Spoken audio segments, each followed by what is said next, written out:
Katolik itu bang sudah ada karena Paulus sudah menjadi rasul. Salah bang, belum itu. Hanya Katolik mengangkat. Iya. Astagfirullahaladzim, ya Allah ya Karim. Ya bang, Allah Katolik ya Karim. Mengangkat paus pertama mereka adalah Petrus. Paus ya kedua mereka adalah Paulus. Itu pengakuan kan dari organisasi Katolik. Nah sekarang pertanyaan saya, pernah nggak gereja melakukan penekanan, penjajahan terhadap Yerusalem?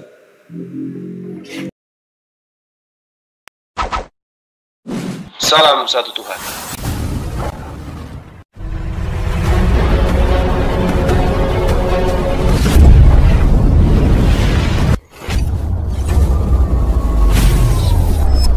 Ya, pengantar ini singkat para sahabat. Dukung semua ya sahabat-sahabat kita channel Densa News Muslim. Di like, di subscribe, di share sebanyak mungkin untuk supaya mencegah sahabat-sahabat kita di luar sana tidak terpengaruh terhadap pemurtadan.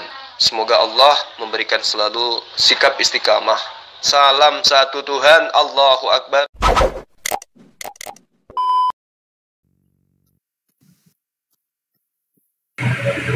Ya, silakan Devik.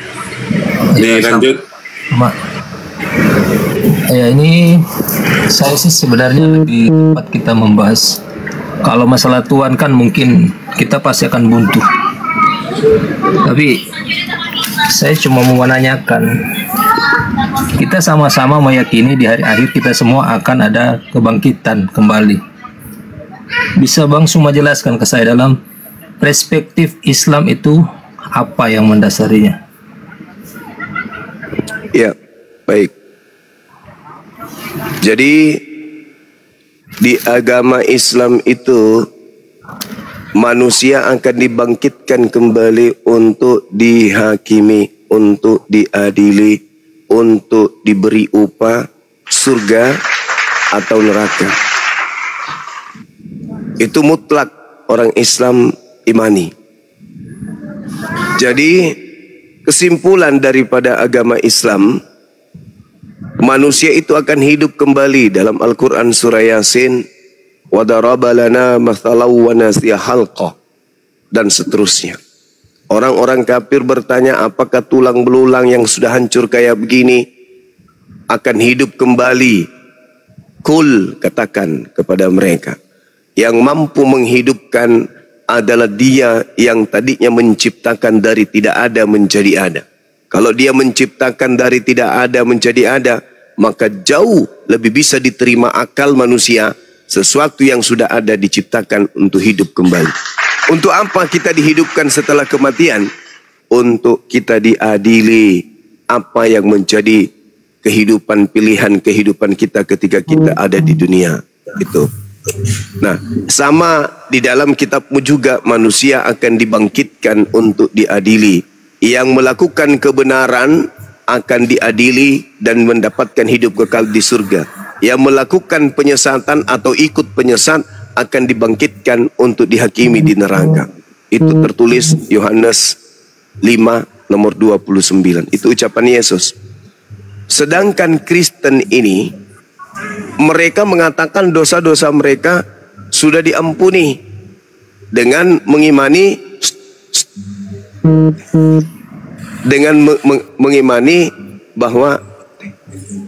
bahwa Yesus itu datang untuk menebus dosa-dosa mereka. Padahal itu adalah tipuan setan kepada manusia supaya mereka hidup semau gue, tidak punya aturan seperti binatang. Itu aturan mainnya. Jadi di Kristen itu kenapa dibebaskan dari penghambaan? Galatia 5 nomor 4 dan seterusnya. Kristen bukan lagi hamba Tuhan, tetapi dia adalah anak Tuhan, pewaris surga. Kenapa bisa disuntikkan pemahaman seperti itu? Supaya Kristen tidak menyembah kepada Tuhan. Iya, saya paham. Iya. Itu saya nggak lama juga. Memang benar kalau sesuai yang Bang Suma di tulang belulang itu di Kristen juga ada itu dalam kitab Yeskiel, mungkin bisa dicari. Tetapi selama ini kan perdebatan adalah siapa isu Yesus Allah atau bukan. Maunya sebagai konsepnya sebagai manusia. Tapi memang agak susah kalau kita berdebat karena keimanan Kristen menganggap Yesus itu sebagai Tuhan dan keimanan Islam menganggap Yesus itu Tuhan manusia. Tetapi yang saya mau sampaikan ini, saya tanya ke Bang Ustaz, dan ini buat orang Kristen juga. Kenapa orang Kristen menaruh pada Yesus? Kita ingin beroleh hidup yang kekal. Masalah penebusan dosa semua boleh diskusikan dengan semua orang Kristen, pendeta-pendeta khususnya mungkin lebih bagus. Tetapi saya cuma membaca ayat ini, mudah-mudahan bisa dipahami. Dalam Yohanes 6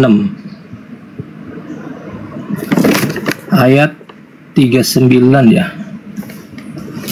Inilah kehendak Dia yang telah mengutus aku. Ini konsepnya mau Yesus sebagai manusia juga boleh dipercaya. Supaya dari semua yang telah diberikannya kepada aku tidak kehilangan satu pun, tetapi supaya aku bangkitkan pada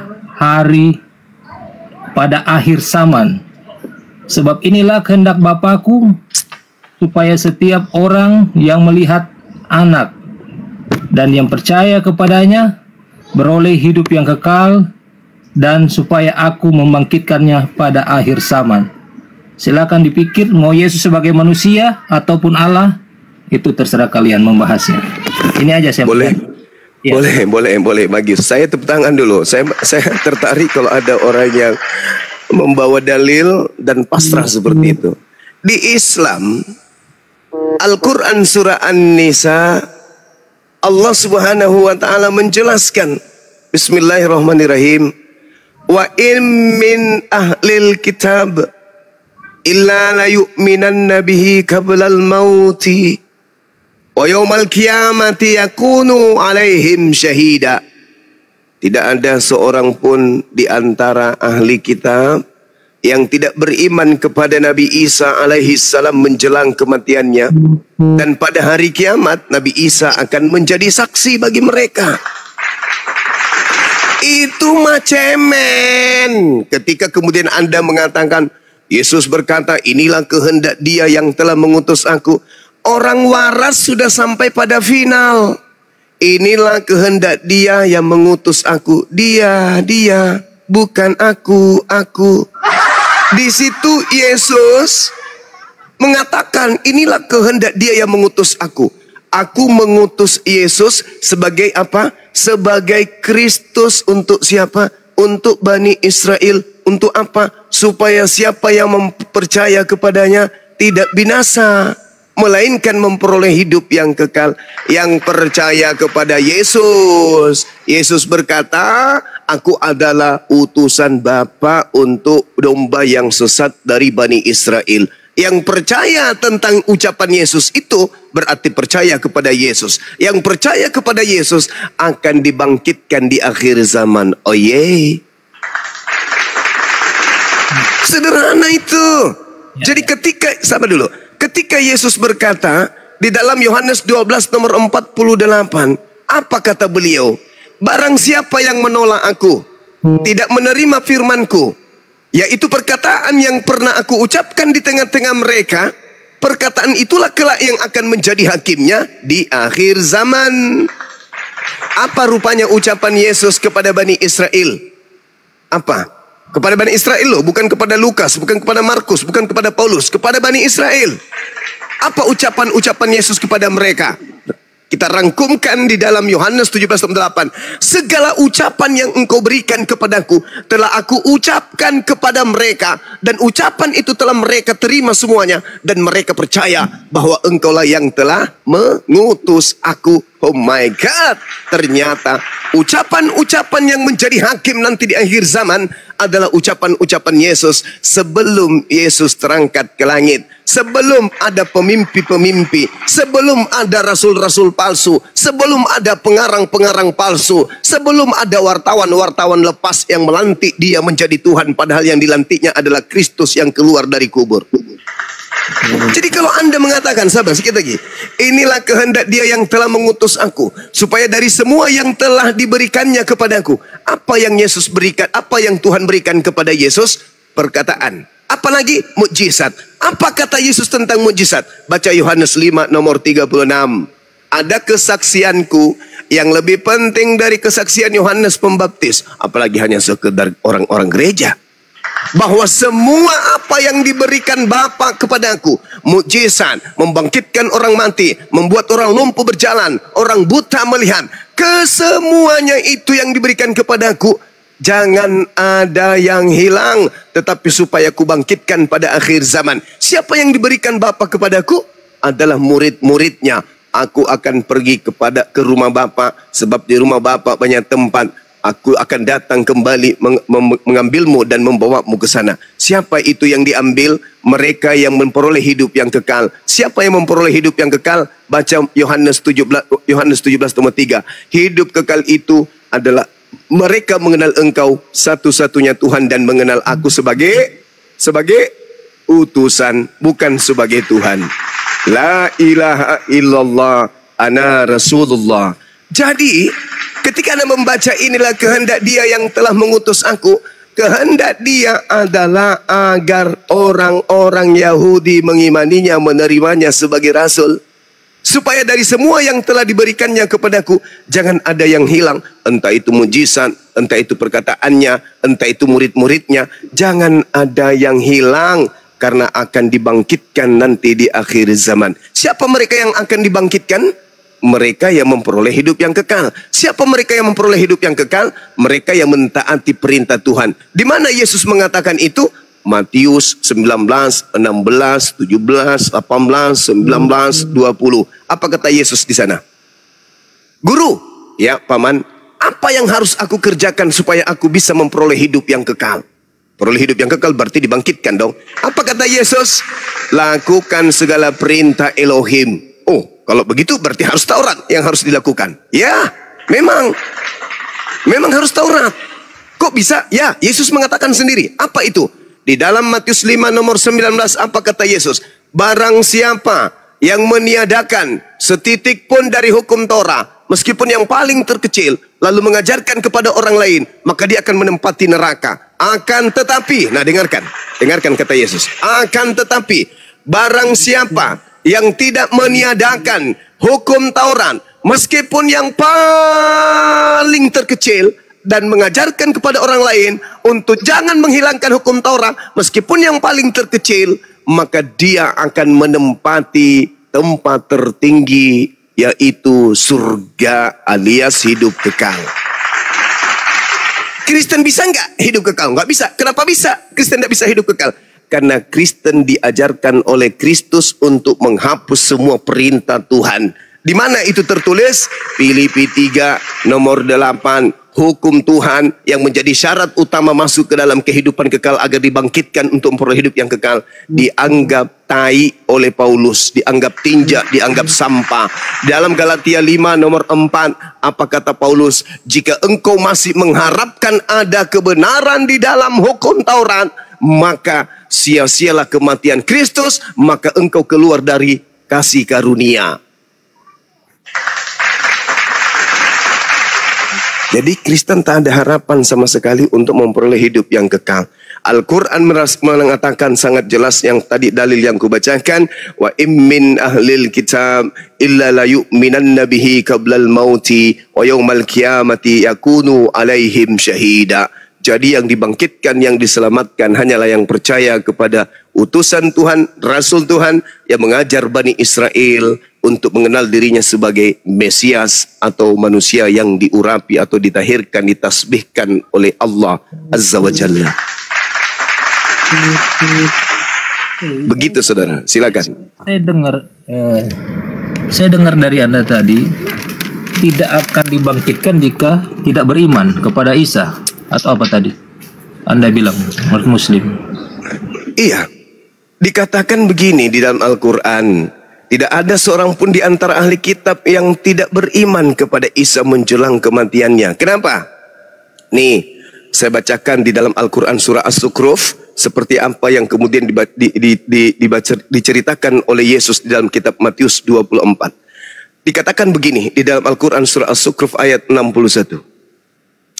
Wa innahu la ilmul lisa'ah fala tamtarunna biha wattabi'un hadza siratum mustaqim. Sungguh Nabi Isa alaihi salam benar-benar menjadi pertanda akan datangnya hari kiamat. Karena itu janganlah kamu ragu-ragu tentang kiamat itu. Dan ikutilah aku, Nabi Muhammad, inilah jalan yang lurus. Kenapa semua orang akan beriman kepada Nabi Isa alaihissalam? Kalau Islam kan jelas sudah beriman kan? Islam itu nggak diragukan. Islam beriman Nabi Isa alaihissalam tidak mati melainkan diangkat ke langit dan akan turun untuk yang kedua kalinya sebagai pertanda hari kiamat. Apa tanda-tanda kiamat menurut Yesus? Apa tanda-tanda kedatangan Yesus menurut Yesus? Tadi sebelum saudara, ada seorang Kristen yang saya tanya itu tapi belepotan. Larinya kemana-mana bingung entah mau jawab apa. Tanda kedatangan Yesus menurut Yesus, yang pertama, dia akan nampak di tengah langit. Dan seluruh manusia akan melihatnya. Seluruh manusia akan meratap. Dan seluruh manusia akan melihat Yesus.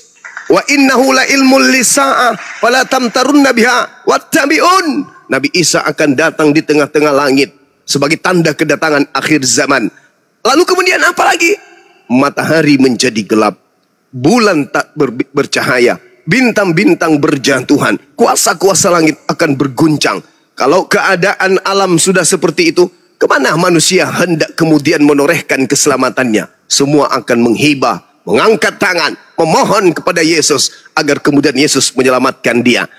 Tapi Yesus mengatakan apa?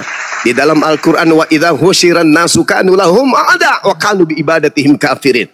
Orang-orang yang menyembah Nabi Isa alaihissalam akan dimusuhi oleh Nabi Isa dan akan dikatakan Nabi Isa sebagai penyesat. Itu kata Quran.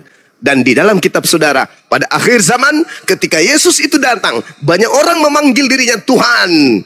Tetapi Yesus berkata apa? Enyahlah daripadaku, aku tidak mengenal kalian. Kalian semua adalah pembuat kejahatan. Maksudnya apa? Telat. Bis sudah berjalan, ente baru mau teriak. Udah dibilang kau naik bis ini, tapi kamu tetap mau naik bis arah yang berbeda. Islam datang mengarahkan hidup kekal itu, mengenal Yesus hanya sebagai rasul utusan Tuhan. Anda memaksakan dia Tuhan, dia Tuhan, dia Tuhan. Tanpa Anda menyadari, ketika Yesus turun, yang memanggilnya Tuhan justru diusir. Inilah yang diterangkan Al-Quran. Tak ada seorang ahli kitab pun yang tidak akan beriman. Pada saat itu mereka akan beriman. Oh ternyata Al-Quran betul. Oh ternyata Islam betul. Oh ternyata apologet Islam benar. Yesus itu hanya rasul. Yesus itu hanya utusan. Tapi apa kata? Sudah terlambat, nasi sudah menjadi bubur. Dia sudah datang. Maka Yesus menasihatkan, apabila ada orang mengaku bertemu dengan aku, tapi tanda-tanda ini tidak ada. Tidak ada, kemudian matahari menjadi gelap, bulan tak bercahaya, bintang berjatuhan, kuasa langit berguncang. Kemudian akan nampak tanda aku anak manusia ada di tengah.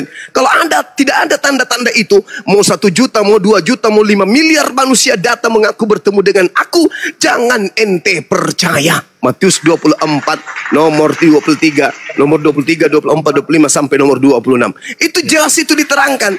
Jadi ketika Yesus itu datang, seluruh alam semesta akan meratapi rupa-rupanya Islam itu benar. Rupa-rupanya Nabi Muhammad itu benar. Kalau Yesus itu hanyalah utusan dan dia datang membawa kabar berita kalau dia datang sebagai pertanda hari kiamat. Bagaimana enggak kiamat?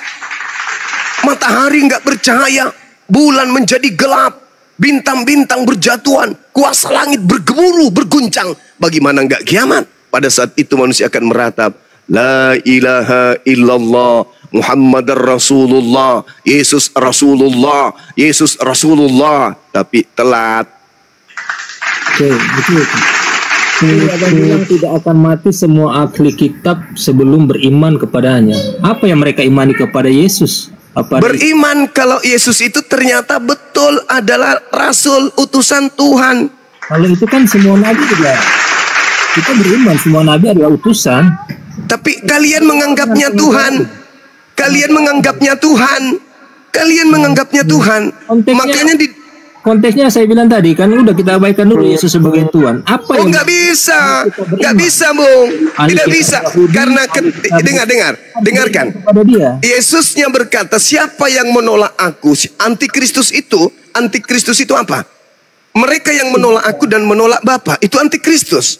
Anda ngerti Kristus nggak? Kristus itu adalah manusia yang diurapi Tuhan.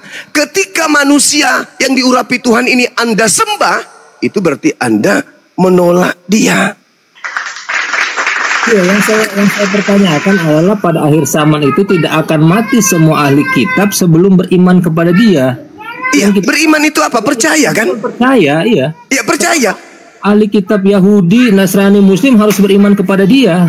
Terus utusan yang lain kemana? Loh, karena Dia yang datang, Cak Ayu, bukan Nabi Musa yang datang, bukan Nabi Muhammad. Dia datang untuk membenarkan ajaran Nabi Muhammad. Wa indahu la ilmul lisa'a fala tamtarunna biha wattabi'un. Aku sudah mengajarkan kepadamu tanda-tanda kiamat, jangan yang diramalkan oleh Kristen. Bulan sekian jangan. Tanda kiamat itu jelas. Apa itu? Nabiullah Isa alaihi salam akan tampil di tengah langit. Dan ternyata itu disampaikan juga oleh Yesus di dalam Matius 24 nomor 27 nomor 30. Itu Yesus yang katakan itu, nomor 29 dan nomor 30. Yesus sendiri yang mengatakan, tanda kedatanganku aku akan nampak di tengah langit, dan itu adalah tanda kiamat. Al-Quran mengatakan hal yang sama. Tapi kemudian Yesusnya mengatakan mengusir orang yang menganggapnya Tuhan. Al-Quran juga demikian, mengusir orang yang menganggapnya Tuhan. Tapi pada saat itu mereka sudah beriman, percaya. Oh, ternyata Yesus itu betul-betul Rasul. Oh, ternyata Yesus itu betul-betul adalah utusan Tuhan, bukan Tuhan. Tapi sudah telat, sudah detik-detik kiamat. Apakah masih ada orang yang mau membantah kenabiannya, kerasulannya ketika ia nampak? Ketika bulan tak bercahaya, matahari tak bersinar lagi, bintang-bintang masih ada yang mau mengatakan, kamu adalah Tuhan, kamu adalah Tuhan. Masih ada? Nggak ada. Boro-boro, yang ada kencing celana. Dia akan datang kemudian mengatakan, aku adalah utusan Tuhanmu. Kenapa bisa demikian? Anda baca Yohanes 12 nomor 48. Anda baca sekarang. Ketika ia datang, yang menjadi hakim adalah perkataannya ketika ia datang di tengah Bani Israel. Aku adalah utusan Tuhan. Aku adalah utusan Sang Bapa. Akulah yang diutus oleh Bapa. Aku diutus. Itu yang akan nampak di detik-detik kiamat. Tapi kalian selama ini, engkau adalah Tuhan. Yesus mengatakan, aku utusan Tuhan. Kalian mengatakan, engkau adalah Tuhan, aku utusan Tuhan. Engkau Tuhan, aku utusan Tuhan. Engkau Tuhan, aku utusan Tuhan. Botak, kamu Tuhan. Enggak, aku gondrong, aku utusan Tuhan. Ribut. Al-Quran menarasikan itu dalam jelas. Wa idza khusiran nasu kanu lahum a'da wa kanu bi ibadatihim kafirin. Apa yang mereka sembah, yaitu Yesus, akan menjadi musuh bagi mereka. Dan apa pemujaan-pemujaan yang mereka lakukan untuk Yesus akan ditolak oleh Yesus. Matius 7 nomor 22. Pada hari terakhir nanti, banyak orang akan memanggil aku Tuhan, Tuhan, Tuhan. Pada saat itu mereka akan berkata, bukankah kami bernubuat pakai namamu, bermujizat pakai namamu, mengusir setan pakai namamu juga? Kata Yesus, pada saat itulah aku akan berterus terang kepada mereka, enyahlah daripadaku, aku tidak mengenal kalian, kalian semua adalah pembuat kejahatan. Siapa iki yang diusir? Kristen. Mereka beriman, oh bukankah. Tapi no. Kamu sudah diingatkan, bahkan aku sudah bilang di dalam kitab kalian sendiri, di dalam Yohanes 16 nomor 7 sampai nomor 15, aku minta kepada Bapa agar Bapa mengutus seorang penolong lain yang akan mengajarkan segala sesuatunya tentang keadilan, kebenaran dan pengisapan dunia akan dosa. Dan ketika ia datang, yaitu roh kebenaran, dia yang akan memuliakan aku. Sedangkan kalau kita berbaris Islam dan Kristen, siapa yang memuliakan Yesus? Islam mengatakan Yesus tidak dikutuk. Islam mengatakan Yesus manusia suci, terkemuka di dunia dan di akhirat. Islam mengatakan Yesus tidak ditampar, tidak diludahin, tidak ditelanjangin, tidak ditonjok, tidak digantung, tidak ditombak, tidak dibunuh, tidak dikutuk oleh Elohim. Tapi di sisi lain, di ufuk yang berbeda, Kristen dengan gagahnya mengatakan Yesus itu dikutuk karena dosa kita. Satu, Yesus itu ditampar, diludahin, diseret, ditonjok, ditelanjangin, digantung, ditombak, dibunuh, dan keluar dari kubur pada hari ketiga. Penghinaan demi penghinaan ditorehkan oleh gereja Kristus Yesus kepada Yesus itu sendiri. Kata Yesusnya, Roh Kudus ketika datang, Roh kebenaran ketika memimpin manusia untuk memuliakan aku, bukan menghinakan aku. Subhanallah. Lisan umat Islam siang malam ketika bertemu dengan Kristen-Kristen yang konon ceritanya pembela Kristus, malah menghina Yesus yang asli dan mengagung-agungkan si palsu untuk menjadi Tuhan. Terakhir saudara, sebelum Anda tanggapi, terakhir izinkan saya. Kata Yesus ketika dicobai di padang gurun, dibawa oleh setan ke padang gurun, apa kata iblisnya? Wahai Yesus, anak Tuhan, aku akan memberikan segala kuasa langit dan di bumi. Sebab aku berkuasa memberikan kepada siapapun yang aku kehendaki. Sembahlah aku, maka segala kerajaan di bumi akan aku berikan. Sembahlah aku, wahai Yesus, maka segala kerajaan dan kemegahannya akan aku berikan kepadamu.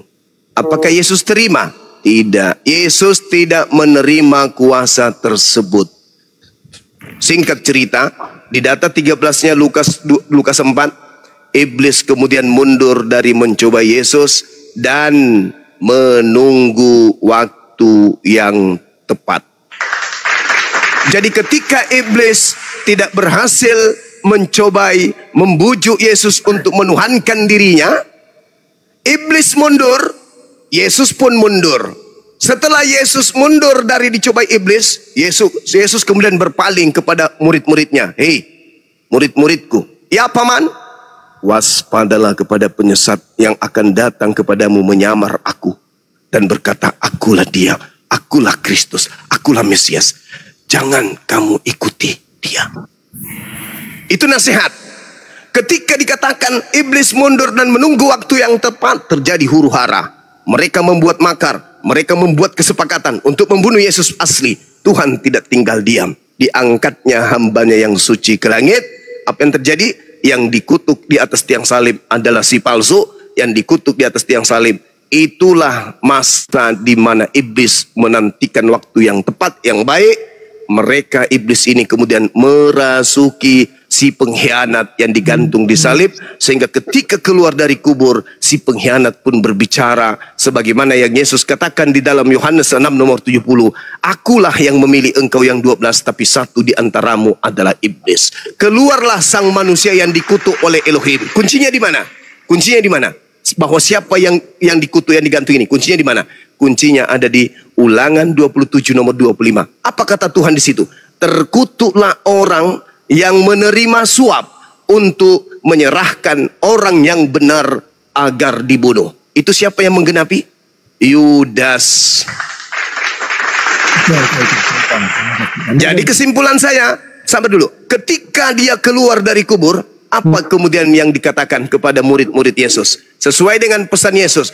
Apabila Yesus palsu datang. Matius 24, nomor 24, 23, 24. Apa kata Yesus? Apabila Yesus palsu itu datang, dia akan memperlihatkan tanda-tanda yang dahsyat dan mujizat-mujizat.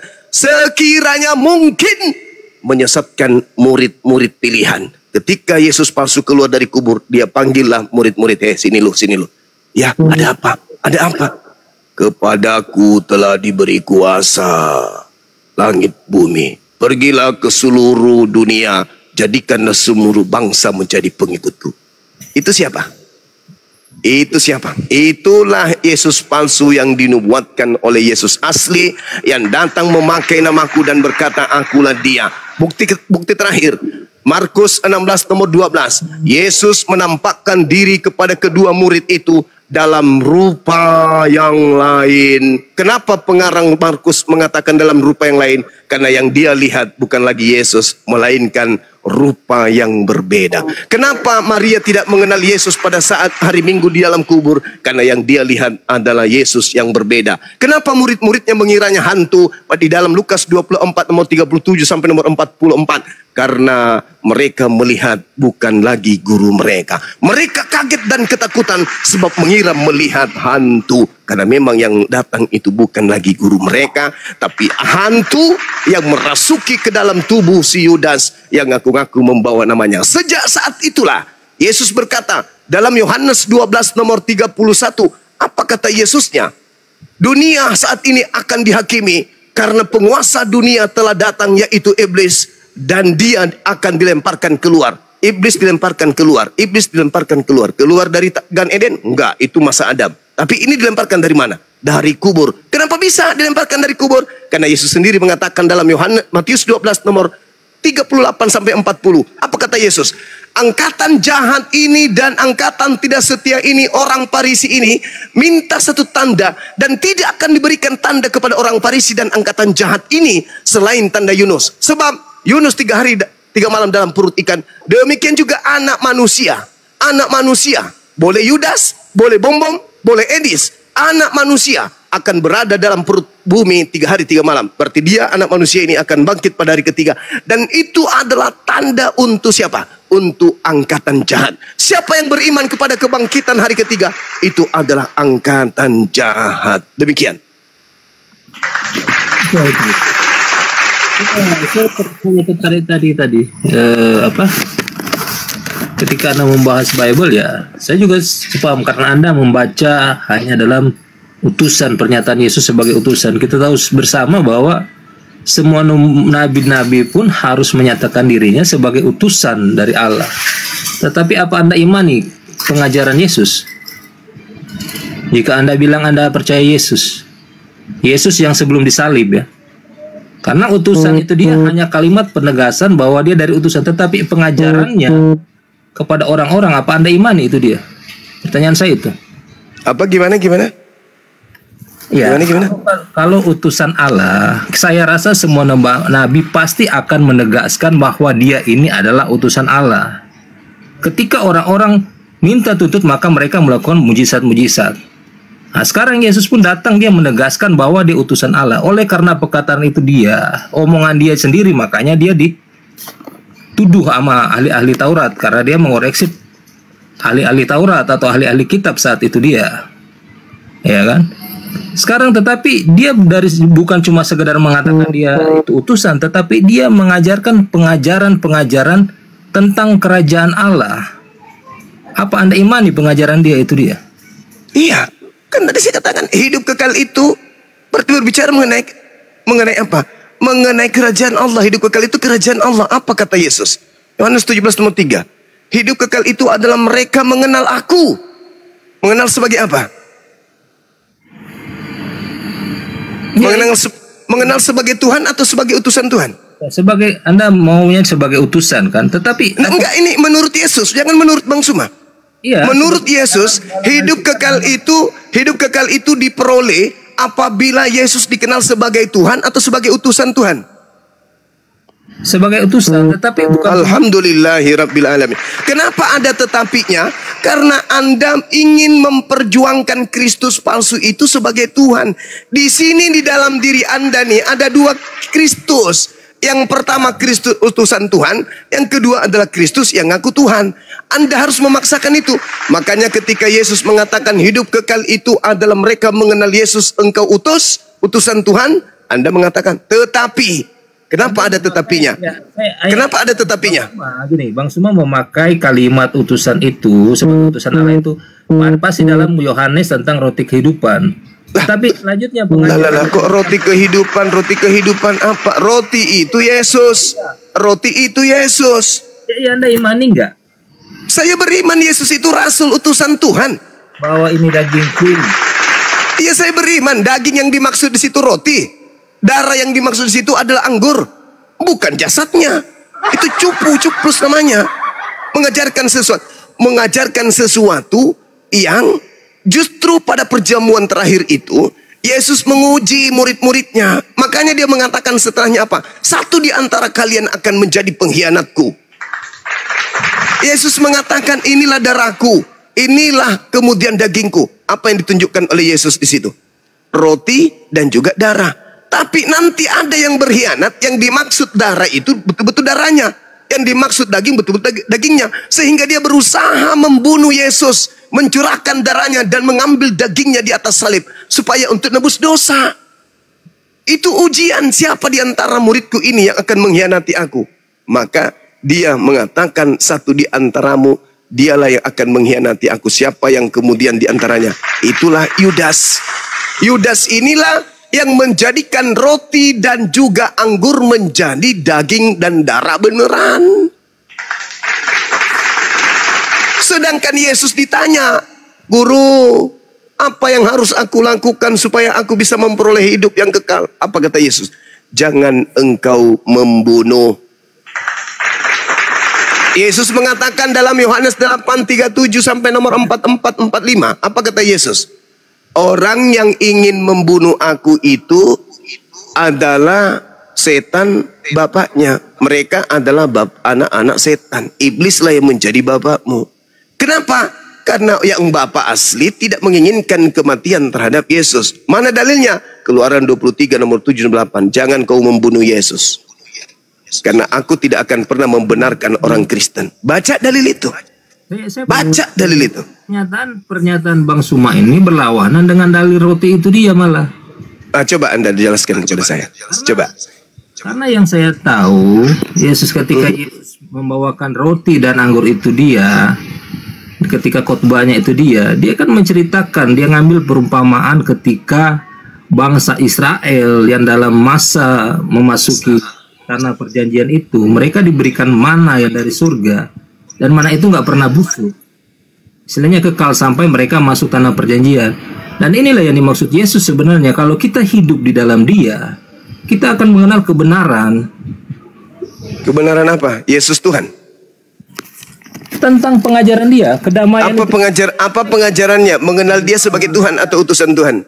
Saya nggak sedang membawa Anda memahami Tuhan atau enggak, karena itu akan perdebatan ya. Anda boleh berbicara dengan harus ingat, Bung, ingat, dengarkan saya. Di dalam Yohanes 16, apa kata Yesus? Aku telah mengatakan hal-hal ini kepadamu dalam bahasa kiasan. Ya, iya, tapi semua pengajaran kan kiasan, semua pengajaran dia. Nah, sekarang ketika Yesus mengatakan inilah roti, inilah daging, yang dimaksud di situ apa? Kehidupan. Yesus menunjukkan anggur dan roti beneran di situ. Ya, ini kan menunjukkan roti kebenaran. Tetapi kan pernyataannya ini nanti kepada penyaliban ujung-ujungnya kan. Tetapi apa pula penyaliban? Kalau penyaliban ujung-ujungnya berarti Anda membenarkan apa yang menjadi misi setan. Itulah yang dikatakan kemudian di dalam ajaran Yesus di dalam Matius 16. Enyala iblis, enyala iblis, sebab kamu memikirkan apa yang dipikirkan oleh manusia. Kamu tidak memikirkan apa yang dipikirkan oleh Tuhan. Ada enggak Tuhan memikirkan untuk membunuh orang benar agar menyelamatkan orang yang bersalah? Ada enggak? Di mana dalilnya? Sedangkan yang dipikirkan oleh manusia adalah kita ini kan manusia yang penuh dengan dosa. Kita ini kan apapun melihat dosa, mendengar dosa, berjalan dosa, tidur dosa. Jadi kita membutuhkan seorang penebus satu kali saja dalam hidup kita. Kita butuh orang yang sakti, yang mandraguna, yang mengorbankan diri untuk dosa. Itu pikiran siapa tuh? Itu pikiran manusia. Maka itu pikiran setan. Pikiran Tuhan adalah ketika orang-orang fasik berupaya membunuh orang benar, maka aku akan menyelamatkan orang benar. Sebab aku Tuhan tidak akan membiarkan orang benar dibunuh untuk menyelamatkan orang-orang yang berdosa. Itu pikiran Tuhan tuh. Makanya Yesus itu diselamatkan karena Tuhan memang berpikir. Yesus mengatakan, kamu hanya memikirkan apa yang dipikirkan manusia, yaitu bahwa ketika Yesus pergi pasti dibunuh. Itu pikiran manusia. Tapi pikiran Tuhan punya rancangan lain. Aku akan menyelamatkan dia. Aku akan angkat dia ke langit. Makanya Petrus berkhotbah. Bukankah Daud kuburannya masih ada di tengah-tengah kita. Kisah Para Rasul 2 nomor 29, 30, 31, 33 sampai nomor 40. Bukankah Daud telah bernubuat seorang Mesias akan dibangkitkan? Jasadnya tidak mengalami kematian, kebinasaan. Dia tidak ditinggal di kuburan. Tetapi dia, nomor 33, tetapi dia akan diangkat ke atas oleh tangan kanan Elohim. Itu nubuat. Itulah yang terjadi. Coba Anda baca di dalam Lukas 22 nomor 69. Ketika yang disangka Yesus sudah disidang oleh imam kepala mahkamah agama orang Farisi pada saat itu, ditanyai kemudian, apakah engkau adalah Mesias anak Allah? Apa kata oknum yang disangka Yesus? Saat ini juga, sekarang ini juga, Yesus telah duduk di sebelah kanan Bapa yang Maha Kuasa. Sekarang ini juga Yesus sudah duduk di sebelah kanan yang Maha Kuasa. Berarti yang ditangkap ini, yang berbicara ini siapa? Yesus atau bukan?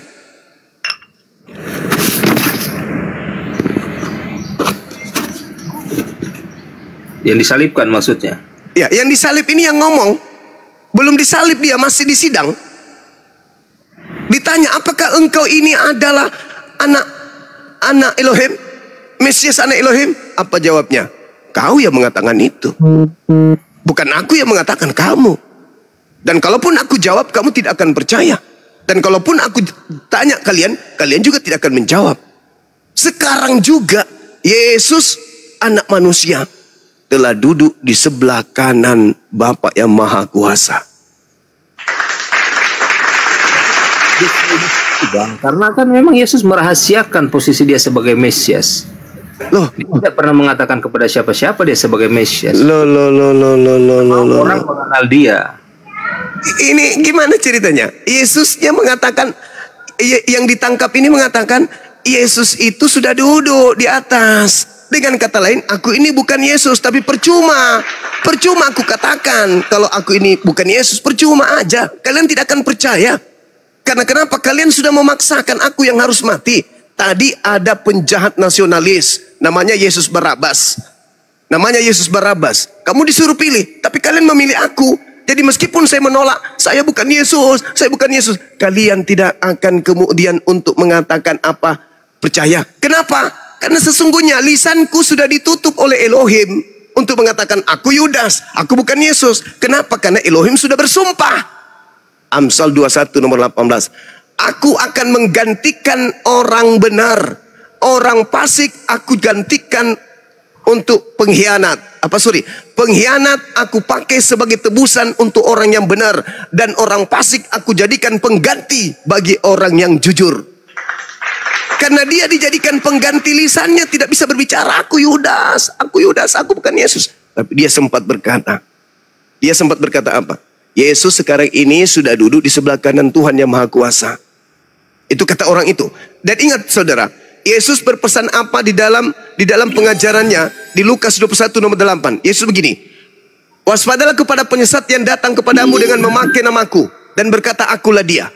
Penyesat itu berkata akulah dia. Saatnya sudah dekat, jangan kau percaya. Ketika kemudian Yesus didatangi segerombolan tentara Romawi ingin ditangkap, ada oknum yang kemudian tiba-tiba berkata akulah dia. Siapakah yang engkau cari? Yohanes 18 nomor 5. Siapakah yang engkau cari? Kami mencari Yesus dari Nazaret. Kata oknum ini, akulah dia. Ditangkap. Yang berkata akulah dia ditangkap. Kata Yesus, kalau ada yang berkata akulah dia, itu penyesat. Apa buktinya? Ditangkap, setelah ditangkap, dia disalib, setelah disalib, dia keluar hari ketiga, setelah keluar dari hari ketiga, dia menerima titah dari setan. Kenapa saya katakan dia menerima titah dari setan? Lihat ketika Yesus dicobai. Yesus, kalau engkau Tuhankan aku, maka segala kuasa di dunia, segala kerajaan di atas dunia akan menjadi milikmu. Sebab aku berkuasa memberikan kepada siapapun yang aku kehendaki. Saya ingatkan kepada saudara. Ketika makhluk ini keluar dari kubur, dia berkata, kepadaku telah diberi kuasa. Pergilah. Apa yang terjadi pada saat itu? Apa yang terjadi? Kerajaan Roma, kerajaan terbesar di dunia, dikuasai enggak? Dikuasai enggak kemudian? Dikuasai. Kerajaan Roma menjadi kerajaan Katolik. Kerajaan yang tadinya menyembah kepada Zeus, yang tadinya menyembah kepada Hercules, dikuasainya menyembah kepada Kristus. Ingat ucapan si iblis, jika engkau menyembah aku, maka segala kerajaan di bumi akan aku berikan kepadamu. Ternyata betul. Kerajaan Roma tunduk di bawah Kristus. Itu janji iblis. Yesus terima enggak ketika itu? Tidak. Tapi makhluk yang keluar dari kubur nerima. Kenapa dia terima? Karena memang iblisnya berjanji, aku akan mencari tempat, aku akan mencari kesempatan yang baik. Lukas 4 nomor 13. Iblis mundur dari mencoba Yesus dan menunggu waktu yang tepat.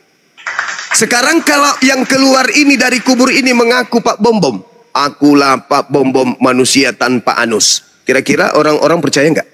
Mau ikut enggak? Enggak. Tapi karena dia mengatasnamakan nama Yesus, di mana mereka tahu Yesus membangkitkan orang mati, Yesus membuat orang lumpuh berjalan, air menjadi anggur, badai menjadi tenang, orang buta melihat orang lumpuh. Mereka lihat, orang-orang Roma melihat kesaktian itu. Maka ketika iblis melihat keadaan itu, iblis melihat, oh Yesus ini sangat berpengaruh. Apa buktinya Yesus sangat berpengaruh? Baca di Yohanes 11 nomor 45, 46, 47. Orang-orang Farisi, ahli-ahli Taurat berkumpul, mahkamah agama berkumpul. Apa kata muktamar mereka yang mereka bicarakan pada saat sidang? Hei, saudara-saudara, kalau kita biarkan Yesus, maka orang akan semakin banyak percaya kepada dia. Kalau itu terjadi, maka orang Roma akan datang merampas bangsa kita. Kenapa mereka banyak percaya kepada Yesus? Saya baru-baru melihat adik Maria dibangkitkan dari kematian loh. Orang mati dia bangkitkan, coy. Jadi kalau kita biarkan dia, maka orang-orang akan semakin banyak percaya kepada dia. Setan nonton tuh. Wah, Yesus ini sakti. Kalau nama Yesus saya pakai, orang-orang ini bisa terpedaya semua ikut aku. Maka ketika tragedi penyaliban, wa masalabuhu, bukan mereka yang kemudian yang disalib, tetapi orang yang diserupakan. Pada saat itulah iblis masuk memanfaatkan situasi itu. Ingat sebelumnya Yesus berpesan, hati-hati, akan ada penyesat datang memakai namaku. Nah betul, setannya memakai nama Yesus untuk menyesatkan manusia. Separuh dari penduduk bumi sesat. Diawali dengan tunduknya kerajaan Romawi menjadi kerajaan penyembah Kristus. Yang tadinya bukan penyembah Kristus. Saya paham Bang, saya paham. Silakan. Bang Suma mau pakai kata akulah dia menurut Bang Suma. Jadi yang diserupakan itu adalah bahwa yang mengatakan akulah dia itu adalah Yudas menurut pemahaman Bang Suma. Ya saya nggak salahkan, karena itu cara Bang Suma memahami tentang perkataan itu. Tapi jangan lupa sebelum Yesus diselibkan, dia memberi peringatan kepada Yudas dan kepada Petrus. Sesudah itu dia juga membasuh kaki murid-muridnya sebagai tanda kerendahan diri. Saat itulah dia mengaku Mesias kepada murid-muridnya, kan? Pernah baca di situ? Ya, baca. Dan kau jangan sampaikan kepada siapapun kalau akulah Mesias. Jadi konsepnya bagaimana penyaliban itu nggak ada. Kalau dia sudah memperingatkan semuanya dari awal, bahkan Petrus pun diperingatkan kepada sama Yesus bahwa dia akan menyangkal Yesus. Kan ada murid itu, kan murid-murid ketidakpercayaan kepada Yesus itu pasti ada. Contohnya Yudas yang mengkhianati, Petrus yang menyangkal, Thomas yang tidak percaya, dan itu kenyataan manusia zaman sekarang tentang Yesus. Itu kembali muncul di zaman-zaman ini, kan? Makanya saya tanyakan, Anda oke, Yesus sebagai Allah atau Tuhan terserah Anda, tetapi pengajarannya adakah Anda pahami? Karena kalau Anda pakai juga selama ini yang saya lihat Bani Israel, yang katanya itu hanya khusus Bani Israel. Ada satu pengajaran Yesus tentang perumpamaan seorang yang mengadakan pesta, yang saat itu dia mengundang orang-orang untuk masuk kerajaannya, tetapi orang yang diundangnya banyak alasannya, kan? Akhirnya dia suruh ke orang-orang yang bukan orang-orang yang diundang itu untuk datang ke pesta kerajaannya itu. Di situ udah cukup menjawab bahwa bukan hanya Bani Israel, tetapi semua yang percaya kepada ini titik ini dulu. Yesus ketika datang kepada Bani Israel ditolak sebagai Tuhan atau ditolak sebagai utusan Tuhan? Dia ditolak sebagai Tuhan. Karena kan perkataan-perkataan ditolak, kan? Berarti Yesus mengajarkan dirinya adalah Elohim. Nah, iya, makanya pengajaran Di mana Yesus mengajarkan dirinya Elohim? Alamak. Orang-orang Yahudi menunggu Mesias. Apa Mesias itu? Rasul, utusan Tuhan yang menjadi raja bagi umat Tuhan, menjadi penguasa, menjadi penyelamat, juru keselamatan bagi umat Tuhan. Itu Mesias, bukan Tuhan. Ketika Yesus datang kepada mereka, aku loh yang kalian tunggu-tunggu, sang penyelamat itu, mereka menolak. Hidup kekal itu adalah mereka Yahudi mengenal aku sebagai utusan Tuhan. Ketika kemudian dia ditolak di Bani Israel, ada bangsa yang di luar Israel yang menerima dirinya sebagai Mesias, sebagai Rasul utusan Tuhan untuk Bani Israel. Siapa itu? Dinul Islam. Saudara sedang melakukan suatu kesalahan fatal dengan mengatakan Yesus itu mengajarkan dirinya sebagai Tuhan. Itu cuplis namanya. ya, gini, Bang. Itu tuyul, tukang tahayul. Saya bilang gini, maksudnya begini. Yang dibenci orang Yahudi kan ketika pernyataan Yesus itu yang seolah-olah menyatakan dia seperti Allah. Contohnya mengampuni dosa. Ya Allah ya Karim. Sampai dia dilempar kan ada. Ya Allah ya Karim. Orang Yahudi tamat. Kalau pengampunan dosa itu tamat. Orang Yahudi tai sapi pun bagi mereka bisa menebus dosa. La haula wala. Bukan alasan. Itu yang terjadi. Alasan-alasan itu diungkapkan oleh mereka supaya kesaksian palsu itu dijadikan sebagai dasar pijakan melakukan pembunuhan kepada Yesus. Endingnya mereka takut bangsa mereka dirampas penjajah, maka Yesus harus dibunuh. Mereka semua sepakat membunuh Yesus karena mereka nggak mau bangsa mereka dirampas oleh penjajah Romawi. Baca Yohanes 11, 45 sampai 57. Tidak ada karena Yesus itu Tuhan, nggak ada. Yesus mengajarkan hidup kekal itu mengenal dirinya utusan. Kalian sebagai pengikut Kristus yang keluar dari kuburlah yang memaksakan Yesus asli Tuhan. Dia tidak mengajarkan Tuhan, tetapi dia mengajarkan perkataan-perkataan itu dianggap orang Yahudi seolah-olah menyamakan diri dia dengan Tuhan. Itu tuduhan palsu. Anda baca di dalam Matius 27 nomor 18. Pilatus mengatakan apa? Mereka menyerahkan Yesus karena dengki. Kesaksian-kesaksian mereka tentang Yesus tidak ada. Yesus tidak ditemukan salah sedikit pun. Sementara mereka menuduh Yesus menyamakan dirinya dengan Elohim. Ternyata Pilatus seorang yang bukan ahli Taurat pun tahu. Tidak. Yesus sudah mengatakan dirinya utusan Tuhan. Pilatus bukan orang Yahudi, bukan ahli Taurat, tidak mengimani kitab terjemahan, pun sadar kalau Yesus itu datang hanya mengajak mereka kembali kepada Tuhan Elohim mereka. Tidak ada kesalahan sedikit pun. Oh, Yesus menyamakan dirinya Tuhan. No, kata Pilatus. Dia gubernur, dia yang mengatakan, dia membantah Anda. Tidak ada kesalahan pada Yesus. Sampai dibawa ke Herodes. Herodes pun mengatakan, aku tidak menemukan kesalahan padanya. Loh, orang yang sebagai gubernur aja mengatakan tak ada kesalahan. Padahal mereka sudah bersaksi. Yesus menghina Elohim dengan menyamakan dirinya Elohim. Jelas di dalam Markus 1 nomor 59. Mereka melakukan kesaksian palsu. Mereka melakukan tipu muslihat.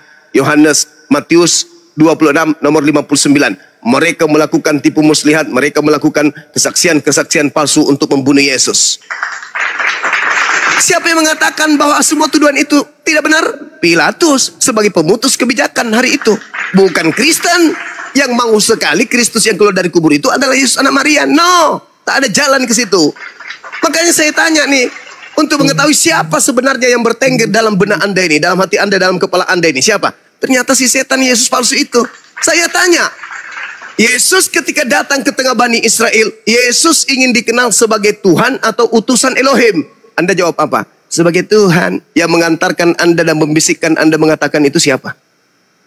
Yesus kagak. Pasti si palsu yang lagi ada di dalam diri Anda.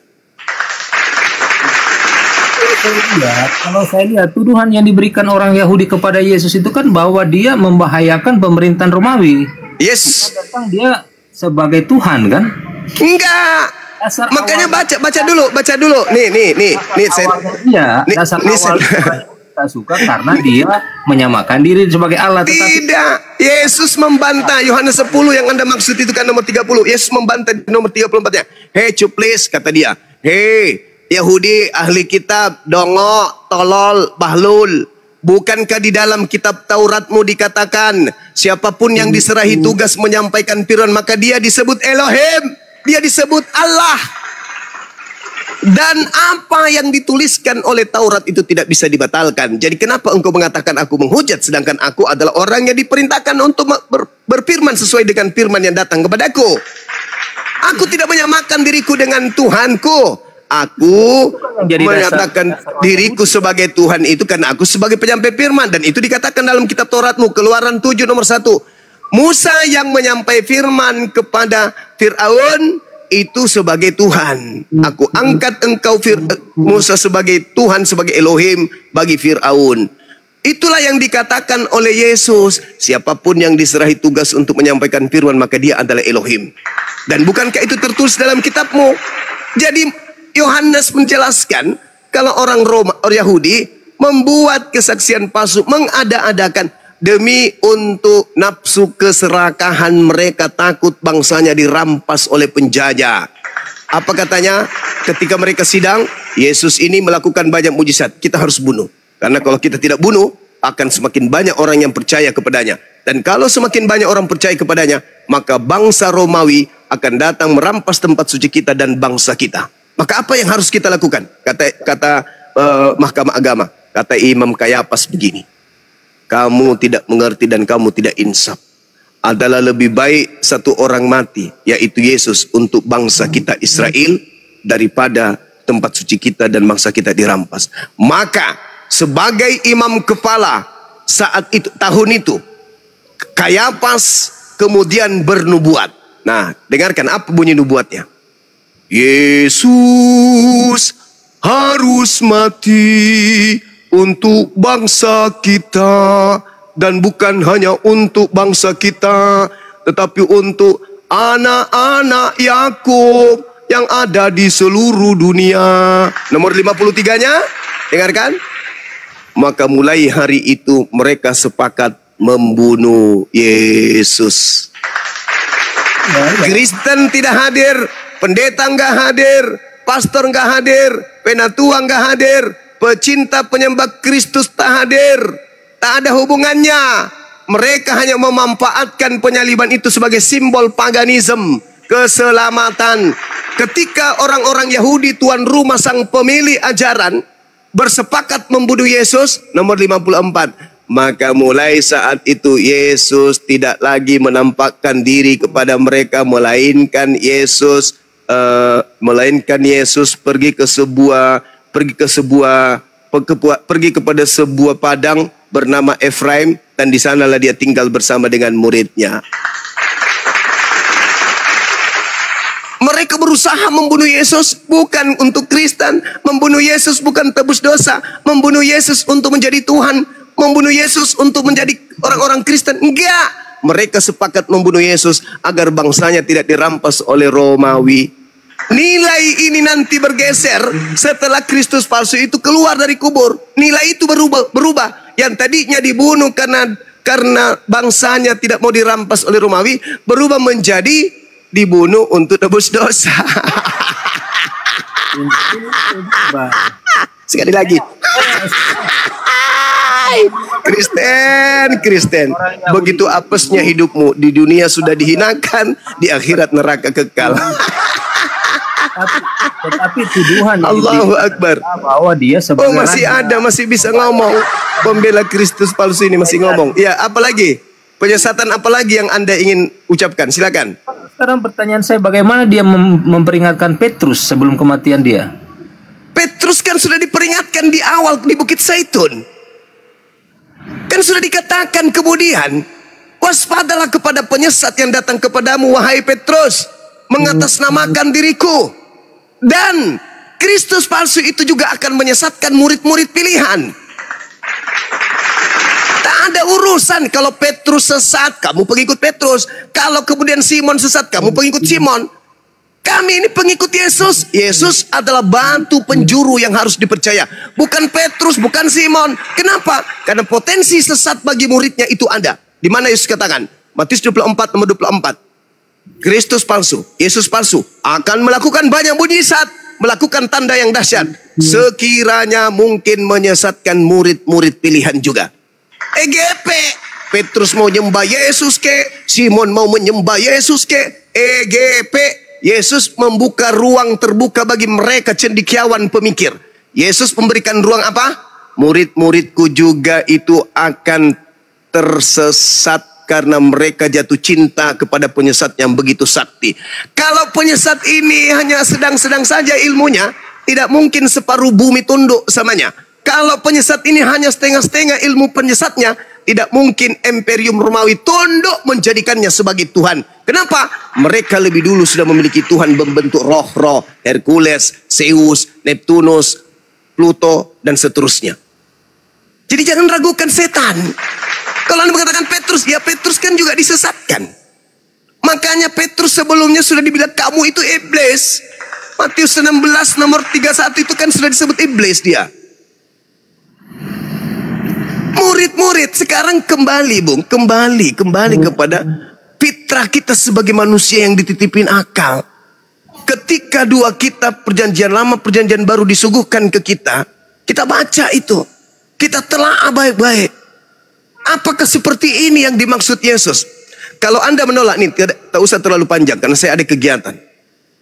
Saya hanya ingin Anda menjelaskan ke kami di sini umat Islam. Yesus berpesan kepada muridnya, waspadalah kepada penyesat yang datang kepadamu memakai namaku dan berkata, akulah dia, akulah Mesias, akulah Kristus. Saatnya sudah dekat. Jangan kamu percaya, jangan kau mengikuti mereka. Saya ingin tahu, oknum yang mengaku Kristus yang datang kepada murid Yesus pada zaman itu, kemudian pengikutnya banyak setelahnya, itu siapa? Siapa Kristus itu? Dan siapa orang banyak pengikutnya itu? Kalau Anda mengatakan bukan Kristen, dan Kristus palsu bukan yang datang kepada kalian, kenapa Yesus tidak mengenal kalian padahal kalian telah bermukjizat, mengusir setan, bernubuat pakai namanya? Yesus Kristus mana yang datang kepada kalian? Ketika Rusuli Lubis, Andi Simon, dan pendeta-pendeta lain yang mampu mengobati orang menggunakan nama Yesus, bermujizat pakai nama Yesus, tetapi ternyata Yesus mengatakan aku tidak mengenal mereka. Lalu yang datang kepada mereka mengaku Yesus itu siapa? Yang asli bukan. Lalu yang mengaku Yesus yang datang kepada mereka siapa? Asli atau bukan? Sementara aslinya mengatakan aku tidak mengenal kalian. Tapi mereka mampu bermujizat, mampu menyembuhkan orang. Berarti ada makhluk gaib yang menggunakan nama Yesus tapi bukan Yesus. Kalau Anda tetap aja ngotot itu bukan Kristen, oke, tolong buat otak kami lumpuh supaya kami bisa percaya itu. Karena Anda tidak akan pernah sanggup menunjukkan ada komunitas di luar Kristen pengikut Kristus. Islam pengikut Nabi Muhammad, Hindu pengikut Krishna, Buddha pengikut Siddhartha Gautama, ateis pengikut Aristoteles. Sekarang Kristen satu-satunya kandidat kumpulan orang-orang pengikut Kristus yang penyesat. Kalau lagi-lagi Anda ngotot bukan kami, oke, biarkan kami kemudian bertanya. Tunjukkan kepada kami saudaramu ini, pengikut Kristus palsu itu yang mana? Yang banyak kata Yesus, dia akan menyesatkan banyak orang. Dia memakai namaku.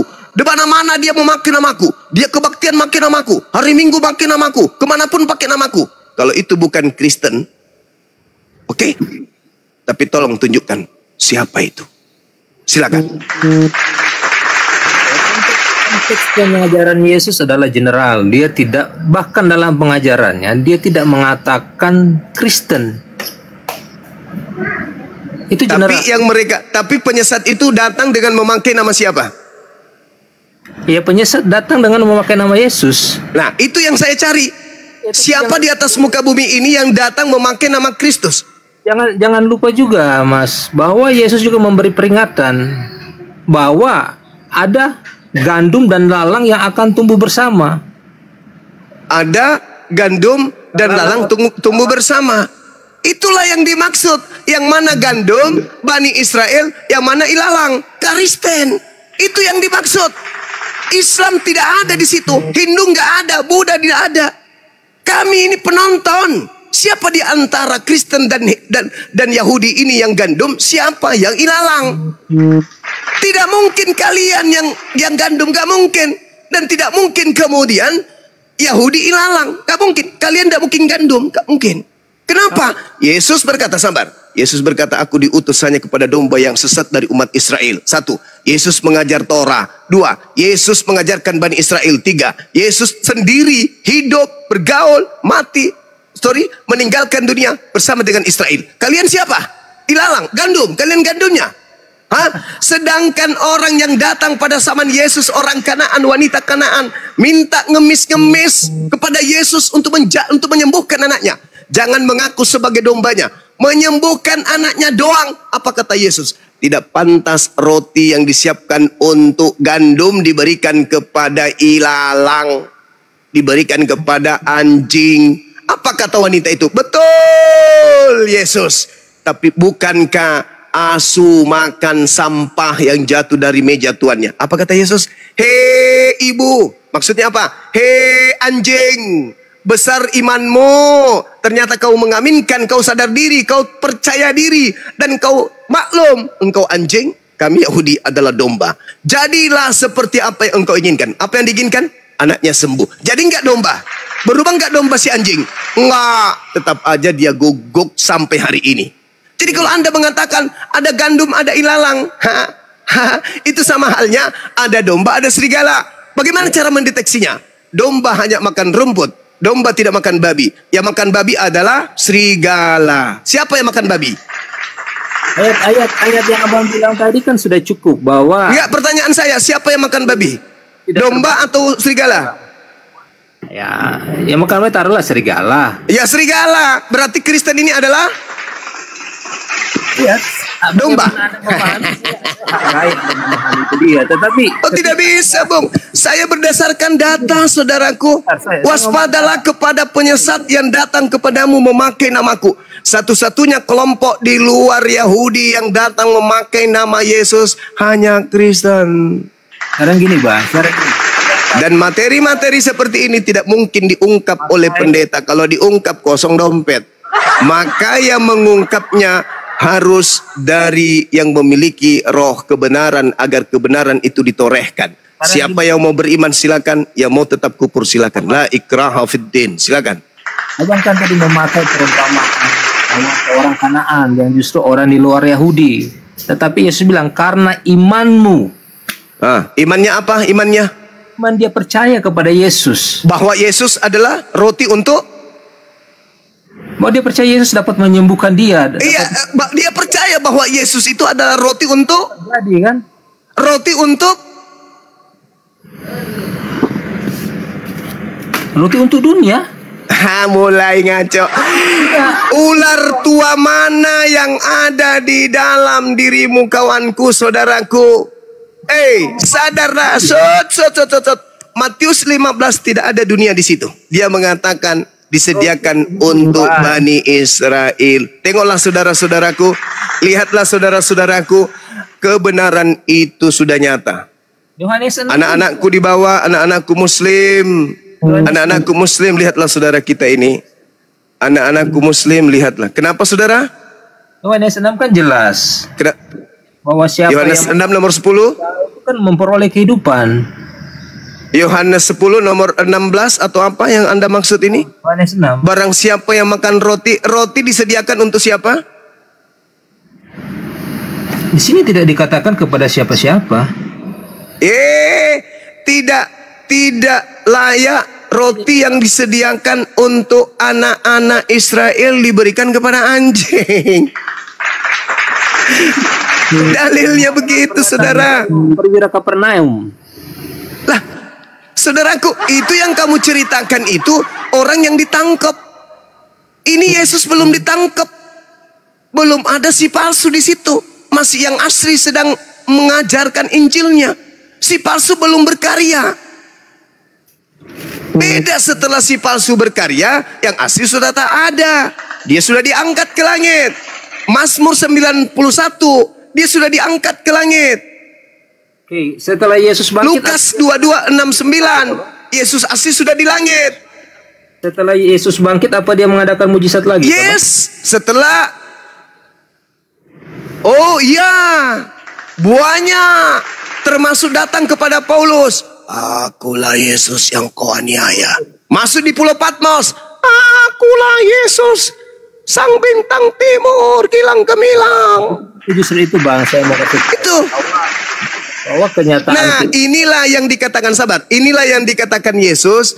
Kristus palsu, Yesus palsu akan banyak melakukan tanda mukjizat dan juga kekuatan-kekuatan yang dahsyat. karena Supaya dia apa? roh kebenaran. Supaya dia menyesatkan banyak orang. Hah? Dia mengatakan dia akan Apa? dia menyajikan roh kebenaran. Yesus mengajarkan tentang roh kebenaran itu harus relevan dengan kebenaran yang Yesus ajarkan. Sekarang begini aja deh. Gini aja saudaraku, gini. Ini kesimpulan. Saya mau pamit. Yesus ketika datang di tengah-tengah Bani Israel, kedudukan hukum Torah itu menghantarkan manusia ke dalam surga tertinggi. Matius 5 nomor 19. Sekarang Matius 19 nomor 16, 17, 18. Jelas, hidup kekal diperoleh dengan taat kepada perintah-perintah Tuhan. Roh apa yang merasuki Paulus dengan berkata hukum Taurat itu sampah? Sudah gini, kita nggak usah bahas Paulus karena kan Anda tahu. Oke. Saya kira kelas saya udah cukup, saudara-saudara. Assalamualaikum warahmatullahi wabarakatuh. Kanda Peta Lempu, masya Allah, antum ada di sini Kanda. Sudah saudaraku, nanti sama guru-guru saya yang lain, saya ingin pamit ibadah dan sekaligus ada kegiatan di daerah sini ya. Tetap belajar, jangan gengsi. Kalau hari ini yang saya sampaikan itu salah, apa? Silakan ambil, jadikan sebuah sesuatu yang tidak benar dalam versi Bang Suma menurut saudara. Tapi sisipkan waktu untuk merenung apakah yang disampaikan Bang Suma ini ada sedikit aja unsur kebenarannya. Tapi kalau ternyata menurut saudara itu tak ada kebenarannya, silakan. Saya tidak memaksakan. Saya hanya menyampaikan apa yang saya baca di dalam Bible, dalam ruang lingkup pengajaran Al-Quranul Karim, bahwa laqad kafaral ladzina qalu, dan juga oknum yang datang kepada Bani Israel, bahwa apa yang disampaikan ma qultu lahum illa ma amartani bi ani abudullah rabbi wa rabbakum. Beliau hanya mengatakan dirinya adalah utusan Allah kepada Bani Israel yang menekankan muatan ajaran sembahlah Elohim, Tuhanku dan Tuhanmu, tak ada ajaran yang lain. Anda kemudian mau menerima, silakan, tidak menerima silakan. Saya menghargai Anda diskusi yang baik. Orang seperti Anda lah yang saya cari, bukan saudara-saudara Kristen yang naik kesurupan, maki-makian dan seterusnya. Saya butuh saudara Kristen yang berdebat baik, mendudukkan kemudian makna-makna dalil yang ada di Bible. Meskipun Anda membantahnya, tapi saya menghargai itu. Itu adalah hak saudara sebagai seorang Kristiani. Tak ada upaya saya untuk kemudian memaksakan. Begitupun saudara tentu juga tidak memaksakan saya untuk percaya kepada apa yang Anda sampaikan, tapi minimal Anda sudah menguraikan isi iman saudara kepada saya.